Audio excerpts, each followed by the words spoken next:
Bonjour, alors aujourd'hui on va aborder un métier, le métier de coach. Alors qu'est-ce que c'est qu'être coach? C'est une question qu'on se pose. François Souven, merci d'être là. Alors vous publiez l'intelligence de la relation en coaching. Ça c'est déjà un titre un peu compliqué. Un coach c'est quelqu'un vous êtes coach dans l'entreprise, hein? Exactement. Hein. Ouais. Exactement. Oui. Parce que c'est quelqu'un qui accompagne des personnes qui ont besoin de résoudre des problèmes, qui ont besoin de changer de poste. Bon, alors, par exemple, Fabrice Eboué, qui a des problèmes comme tout le monde, est-ce que vous pourriez prendre, par exemple, un artiste et le coacher? Ou c'est pas votre secteur? Sur des aspects professionnels, oui. Ah, vous pouvez le prendre. Et un sportif, parce que tout à l'heure, Oui. on aura Titouan Lamazou sur ce plateau. Tout à fait. J'ai travaillé déjà avec des sportifs de haut niveau. On va parler de votre métier. C'est vrai, on ignore tout de votre métier. Alors, en face de vous, maintenant, c'est une vraie vedette. C'est vrai, je suis obligé de le reconnaître. Vous arrivez le dernier, etc. Oui. Une vraie vedette. Mais si vous êtes là, c'est que le 5, le 6 et le 7, on remplit l'Olympia. Vous êtes d'accord? En janvier, hein. En janvier, oui. Ouais. Levez-vous. Donc, c'est votre spectacle réadapté au goût du jour. Et puis, le reste du temps, vous êtes un peu partout en France, quoi, en tournée, hein. Oui, en tournée, on finit, il reste Bordeaux, Toulouse, Nantes, quelques dates, là il reste. Pour clore, hein, ça fait 2 ans que je tourne ce spectacle. Et alors il va falloir maintenant peut-être préparer un nouveau film quand même, non? Nouveau film, réécrire un spectacle. C'est la période que je préfère, moi, la période de création. Ouais. Donc C'est agréable le tombe bien. succès, hein? Mais arrêtez de dire ça tout à l'heure, c'est gênant. Mais non, c'est pas gênant, vous avez du succès, faut le dire. Alors maintenant, c'est une vraie vedette. Si j'étais une vraie vedette, je ne viendrais pas dans votre émission. Oh, Déjà, ben, c'est une ça, chose. je suis navré, il y en a plus grandes que vous qui sont venus ici. Bon, on les a forcés, je vous l'accorde. Vous avez un peu forcé. Ouais. Non, mais on s'est connus en radio, c'est pour ça qu'il y a cette familiarité entre nous dans l'émission de Laurent Ruquier. Mais voilà, en tout cas, voilà, c'est un spectacle qui s'achève après 2 ans de on tournée. en parle dans le détail. Dans un instant, nous allons recevoir quelqu'un qui est formidable, un immense navigateur, mais aussi un immense artiste qui vient de publier Retour à Tombouctou. Et ce sont des dessins et des peintures des femmes qu'il a rencontrées au Mali. C'est assez stupéfiant. Il a un vrai talent, un bel artiste, hein. Et puis nous avions sur le plateau il y a quelques jours Jean-Sébastien Petit-Demange. On peut le voir dans Midi en France, on peut l'écouter sur RTL. Et c'est le spécialiste du Made in France. Il ne jure que par le Made in France, un peu comme vous, hein, d'ailleurs. Hein. Pas spécialement, moi, Non, pour voir si je suis vous écoutiez. moitié Madine Cameroun, donc je suis pas à vous êtes 100% déjà. Donc, oui, vous êtes entre les deux. Ouais, quoi. voilà, exactement. Bon. Allez, on regarde les images de Petit-Demange. Aurillac est tout le temps sur la carte de France à la météo, la ville où il fait le plus froid. Ah oui. Et ils sont furieux à Aurillac. Parce que c'est simplement à cause d'une chose, c'est que la station météo, elle est 600 mètres plus haut que la ville, parce qu'elle est à l'aéroport d'Aurillac, et que systématiquement, il fait froid. Les pipes de Cogolin Courieux. Les pipes de Cocolin, elles ont une particularité, c'est que de la bruyère. Oui. Alors moi, je me suis toujours posé la question, j'avais une grand-mère qui buraliste, je me suis toujours posé la question, comment on met du tabac, on met le feu dans du tabac à l'intérieur de bois, et le bois brûle pas? Eh ben, c'est simplement parce qu'on fait bouillir la bruyère pendant 10 heures et qu'on la sèche pendant 3 ans qu'elle résiste au feu qui est dans le brûloir. C'est incroyable. À la maison Répéto, c'est formidable. Rose Répéto, elle avait un bar. Elle était bistrotière et puis elle faisait de la couture. Et elle avait son fils qui faisait de la danse. Et elle en avait assez de voir son fils rentrer avec les pieds en sang. Donc elle se dit un jour, je vais lui faire des chaussons de danse sur mesure. C'est devenu la maison Répéto, Zizi, Gainsbourg, la saga. Bon, alors lui, il n'a pas besoin de coach, hein. Vous avez vu comme il est à l'aise à l'antenne, hein. Il est très à l'aise, oui. Il vend bien son produit, Exactement. hein. Alors, vous êtes numéro 1 du coaching en France. Vous avez fondé l'académie du coaching. Et vous formez donc en France, tous ceux qui veulent se lancer, qui sont cadres dans l'entreprise et qui ont des problèmes. Et vous dites que le mal-être des personnes au travail s'est accru. Et c'est parce que ce malaise s'est accru qu'on a besoin de coach, hein. C'est un peu ça. Oui. Exactement. C'est-à-dire qu'il y a de plus en plus de personnes qui, du fait de ce mal-être, ont besoin d'être accompagnées de manière spécifique. Et donc, dans l'accompagnement qu'on fait, on a à développer cette capacité qui est à prendre en compte le fait que les gens soient fatigués, soient épuisés nerveusement. Ouais, moi, je connais pas bien votre métier, mais sans vous connaître comme ça, je me dirais le coach, c'est plutôt un gourou, hein. C'est un peu ça, non? C'est souvent ce qu'on dit du métier, oui, c'est vrai. On est entre vos mains, hein. C'est ce qu'on peut dire? Alors, c'est pas comme ça que ça se passe, c'est ça que je voulais écrire d'ailleurs dans le livre. C'est que c'est souvent ce que les gens pensent, c'est parfois ce que des confrères opèrent, mais c'est pas ce qui est mon métier. Mon métier n'est pas celui de gourou, justement. Vous êtes à l'écoute, vous? Je suis à l'écoute de l'autre, je suis dans le respect de l'autre. j'ai l'humilité de considérer que la personne a la capacité d'évoluer et pas seulement moi de le faire évoluer. Voilà. Alors, depuis une dizaine d'années, on peut dire que les 2 tiers des salariés aujourd'hui se plaignent du stress, des dégâts que ça entraîne. Exact. Et donc, vous intervenez. Vous avez déjà fait appel à un coach lorsque vous avez commencé? En coach, non, nous, on a ce qu'on appelle un metteur en scène, souvent Oui. sur les C'est spectacles. un peu un coach, le metteur en scène, non? Oui. Ouais, surtout sur ce que je fais, parce que sur le dernier spectacle, c'est pas un metteur en scène, d'ailleurs, c'est ce qu'on appelait une collaboration artistique. Ouais. Mais au moment où je crée le spectacle, je suis un peu down dans ma vie, et cette personne qui s'appelle Marie Guibourg, que je salue bien bas, m'a aidé justement à retrouver une sorte de pêche créatrice, donc il y avait un peu de coaching quelque part. Certainement. Voilà. Enfin, en tout cas, apparemment, il y a... Alors vous dites, vous aimez dire que finalement la personne, celle que vous avez, le coaché, a sa propre capacité à résoudre lui-même son problème. Oui. Donc on n'a pas besoin de coach, on arrive à résoudre ses problèmes soi-même. Alors ça, c'est l'idéal. Et basiquement, c'est en effet, chacun d'entre nous, on a cette capacité. Simplement, l'éducation qu'on a reçue et le monde dans lequel on vit fait qu'on raisonne et on vit autrement. Et on a oublié qu'on avait cette capacité. Alors vous n'êtes pas tout à fait pour, vous savez, souvent il y a des coachs, et ils ont des groupes de 50 personnes et plus. Ah non. C'est un peu, c'est du travail industriel, ça, Non, c'est de ça, l'abattage, en quelque ça, sorte. je travaille pas du tout dans ce... Ah non, ça, je n'ai rien à voir avec ça. Le métier que je pratique est un métier d'artisan. Donc, ce que vous évoquez ne correspond pas du tout à ma manière de travailler, ni d'enseigner d'ailleurs. Alors vous dites le coach doit jouer l'humilité plutôt que la notoriété. Parmi Oui. les politiques, il y a souvent des coachs qui sont aussi célèbres que la personnalité politique dont ils s'occupent. Hein. Alors ça, je ne sais pas apprécier parce que je ne les connais pas. Je les ai vus dans des émissions de télé. Je n'ai jamais entendu l'un d'entre eux d'ailleurs se prétendre coach. Ce sont souvent des conseils. Oui, mais enfin c'est un peu la même chose. Vous Non, avez... pas tout à fait. Non, pas alors, tout à fait. alors ce que j'aime bien, vous dites le coacher. Alors ça peut être lui, ça peut être moi. Oui. Il a besoin d'amour, Oui. de bienveillance Oui. et de vérité. Il faut nous dire la vérité en face. Qu'est-ce qui va Il pas? faut être authentique, Ouais. plus que la vérité.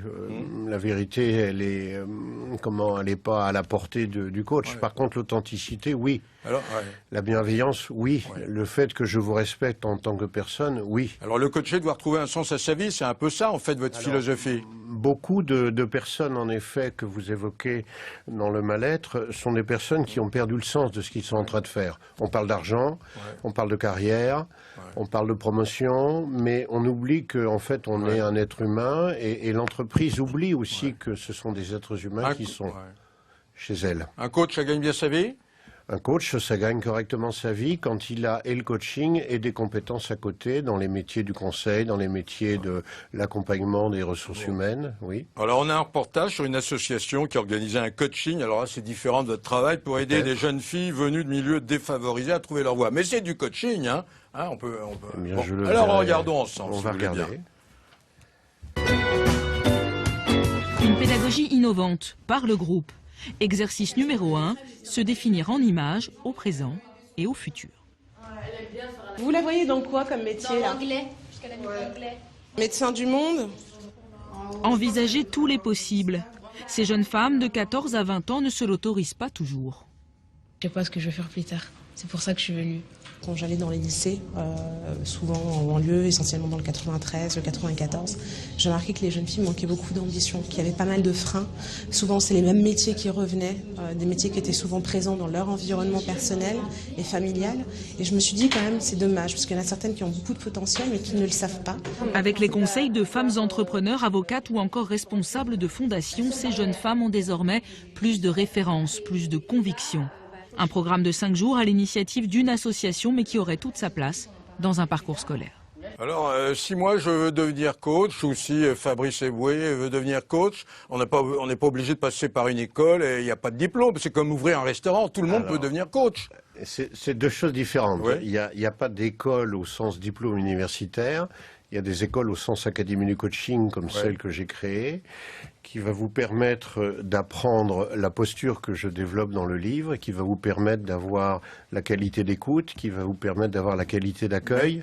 Soyons précis, vous pourriez être le coach de Fabrice Eboué, le coach d'un grand sportif, le coach... Oui, vous pourriez? Tout à fait. Et vous le faites de temps en temps? Alors ça m'est arrivé rarement, parce que l'essentiel de mon métier se passe en entreprise. Vous avez travaillé par exemple avec Muriel Hermine, qui était une J'ai grande travaillé sportive. avec Muriel Hermine quand elle était en préparation gagnant de son championnat du monde master, oui, l'an dernier. Bon. Vous faites quoi? Vous analysez, c'est le côté psy? Vous analysez les faiblesses? J'ai une formation de psychologue. Le travail que je fais est surtout pas psy. Je pose en accord avec la personne un diagnostic, mais on le pose en commun. Parce que poser un diagnostic, souvent, c'est interpréter l'autre. Ouais, tout à fait. Or, vous savez mieux que moi qui vous êtes. Donc moi, je vais simplement créer les conditions. C'est ça l'intelligence de la relation. Quand vous dites vous savez mieux que moi qui vous êtes, c'est pas certain. Hein, Mais si je vous accompagne, oui. Ouais. Bon, je vais créer justement les conditions pour que vous puissiez alors, mieux je suis vous pas connaître. coach, mais je vais vous donner un conseil. Le 5, le 6, le 7 janvier, direction l'Olympia. Avec Les plaisir. places, c'est pas hors de prix. Vous avez passé un bon moment. Et à la force de vivre du stress et des ennuis de vos coachés, ça va vous faire un bien fou. Et alors, je vais vous faire plaisir pour commencer. Hein. Mais nous, pendant 1h30, 2 heures de spectacle, on a à peu près le même travail que monsieur. Oui, C'est-à-dire que les gens doivent ressortir de la salle en se sentant mieux, en ayant laissé un peu de soucis, un peu de problèmes dans la salle, et puis dire on continue. Oui, c'est la thérapie Voilà, du rire, tout à fait, en quelque sorte. thérapie de groupe. Oui, tout à Alors, fait. parmi les critiques, écoutez ça. L'Observateur, hein, un trésor comique national, parlant de vous, hein, dites donc. Télérama, encore plus mordant et plus acide. La Voix du Nord, il pique là où ça fait mal. Dites donc, les médias vous apprécient, à vous. Hein. Oui, c'est ça, ouais. souvent. Enfin, vaut mieux qu'on vous apprécie, parce que quand on est dans le collimateur des médias, en général, on a du mal à s'en sortir. Hein. Oui, c'est vrai pour les politiques, les Oui. comiques, c'est plus rare quand même. Hein. Oui. Alors, vous êtes expert dans l'art de balancer des vacheries en toute décontraction. Là, c'est le nouveau spectacle. C'est Levez-vous, hein. Alors, nouveau spectacle qui joue depuis 2 ans quand même. Oui, Donc, mais enfin, on n'est plus en toute fraîcheur. Oui, mais Non. enfin, il est encore mangeable, hein, tout à fait. Il Ouais, est là, consommable, c'est- il n'y a pas de date de... Ah non, il n'y a pas de date de péremption. Ouais, bon, bah, ça voilà, va, ouais. ça fait écho à la fois. Alors, l'actualité, c'est vrai qu'elle est un peu tragique ces derniers temps, donc on va essayer de la mettre de côté. Ouais. Moi, mon objectif, c'est que les gens passent un bon moment. Et puis, c'est vrai qu'on rit de tout. Mais je dis souvent, charité bien ordonnée commence par soi-même. Donc c'est d'abord l'autodérision, on rit beaucoup de moi, Ouais. et puis ensuite Et à on se travers vous, permet on fait la critique de la société, hein, c'est ce Voilà. qu'on peut dire. Hein. Vous êtes un malin, vous. Ouais, Hein. Vous ouais, savez que vous c'est- n'êtes pas c'est- bête, c'est- hein, Fabrice. On vous l'a dit parfois. Hein. Non, parce que c'est un spectacle sur l'identité. Ouais. Et l'identité de chacun, c'est une histoire qu'il raconte. La mienne, je parlais de mon père camerounais, de ma mère normande. J'ai une famille, alors il y a tout un sketch là-dessus dans le spectacle, où mon père est gynécologue, mon frère est gynéco, ma sœur C'est est du gynéco. vécu quasiment. Ça, hein, c'est ouais. du vécu. Donc, j'ai les dîners de famille les plus passionnants de la Terre. Je le raconte dans le spectacle, tout un dîner de famille. Voilà, donc je trouve que l'identité, c'est un vrai thème et qu'on peut raconter plein de choses Alors, à travers ça. parmi les autres sujets, l'origine des gays. Oui, Oui, ça c'est drôle. Ça, oui. c'est Ça remonte à exactement quand, ça Oui, je raconte Ouais, ouais. effectivement que c'est Ouais. les Romains qui ont inventé ça avec Jules César et son conseiller Sodomus. Ouais, voilà. Alors, Oscar Pistorius, il vous fait rire, lui. Hein. Bah, alors vous voyez, c'est un Ouais. spectacle qui a été écrit il y a 2 ans. Oui. J'ai une chance énorme avec Pistorius, Ouais. c'est que ça rebondit tous les Ça 3 rebondit, mois. ouais. Donc c'est toujours dans l'actualité. Là, il vient d'être recondamné finalement. Ouais. Je le remercie, entre guillemets, hein, pas Ouais. du meurtre de sa femme, mais que son procès continue, puisque Oui, il faut- ouais. voilà, c'est encore en plein Alors, dans le... il aborde tous les sujets, les skinheads aussi, hein. Un petit peu, non, pas dans le nouveau Non, pas dans le nouveau, pas dans le nouveau. Les fêtes catholiques, enfin Oui. la religion. Alors ça, hein. la religion, là, Ouais. je raconte la descente de Jésus sur terre, parce que vous savez qu'il doit revenir Oui, je normalement, crois, oui, à oui. une certaine date pour Oui. revenir juger les vivants. Et je dis qu'il traversera le ciel et que c'est pas évident pour lui, comme il est en pain. T'as les oiseaux Oui. qui vont venir l'attaquer, etc. Ah. Donc je raconte voilà toute cette descente de Jésus sur terre, etc. Voilà. Et les jeunes, ah oui, les vrais jeunes, ceux qui ont 20 ans aussi, hein, vous moquez. Ça, c'est le sketch phare que j'invite Ouais. j'invite tout le monde à aller le voir. Il est disponible sur YouTube ou Facebook. Vous tapez Fabrice Eboué, le petit branleur. Et pendant 7-8 minutes, je m'acharne sur un petit jeune parce que je trouve que la vie des 15-25 ou plus jeunes, évidemment, est beaucoup plus facile que celle que moi j'ai pu avoir. Et évidemment, vous, sans préjuger de vos âges, mais Ouais. aujourd'hui, il y a le GPS pour se guider, pour dire je t'aime, il y a les SMS. Enfin, ils ont une vie grâce au numérique qui est beaucoup plus simple que Ils nous, gagnent ce du qu'on temps, en pouvait fait. avoir. Ils gagnent un temps fou. Mais rappelez-vous une soirée, nous, le samedi soir, quand on avait 20 ans. Il y avait le slow. Il fallait attendre le slow. Exactement. Alors Ouais. d'abord, on donnait rendez-vous à ses amis à tel horaire. Il y en a qui arrivent en retard. Ouais. Fallait descendre de la voiture pour voir le plan de la ville. On se renseignait auprès du badaud pour savoir si c'était bien à gauche ou à droite. Une soirée pour nous, c'était de la trouver finalement. Ouais. Alors qu'aujourd'hui, Puis même maintenant, GPS, pour les taxis, vous appelez le cab, il arrive à l'heure, c'est tout de Exactement. suite dans la Même- minute qui vient. Ouais. à l'époque, les taxis se perdaient. Ouais, Ils nous faisaient ça, payer ouais. plus cher, on s'engueulait. Il y avait de la vie. Aujourd'hui, tout est trop simple. Alors, c'est un cas, déjà 200 000 téléspectateurs, il est passé partout, par le Casino de Alors, Paris. moi, c'est pas les téléspectateurs. Je sais que vous avez l'habitude des Les- audiences. Oui, oui, merci, Moi, ce sont des spectateurs, merci voilà. de préciser. Le Trianon, et même, pardon de le préciser, le Bataclan, vous avez Ouais. joué. hein, Ouais, j'ai joué un mois au Bataclan l'an Ouais. dernier, donc ça fait particulièrement écho pour moi cette histoire, cette tragédie, on peut dire. D'autant que j'avais travaillé avec certains techniciens qui sont partis, tout comme j'avais travaillé avec Char Bettinius qui sont Ouais, partis. qui venait d'ailleurs régulièrement. régulièrement sur notre plateau. Voilà, donc effectivement, ces attentats qui m'ont touché et professionnellement et humainement, évidemment. Bon, alors c'est bien beau de parler d'un spectacle. Hein. Je vous vois trépigner, vous avez envie de voir des images. Hein. Oui, avec plaisir. Eh bien, regardons. Avec plaisir.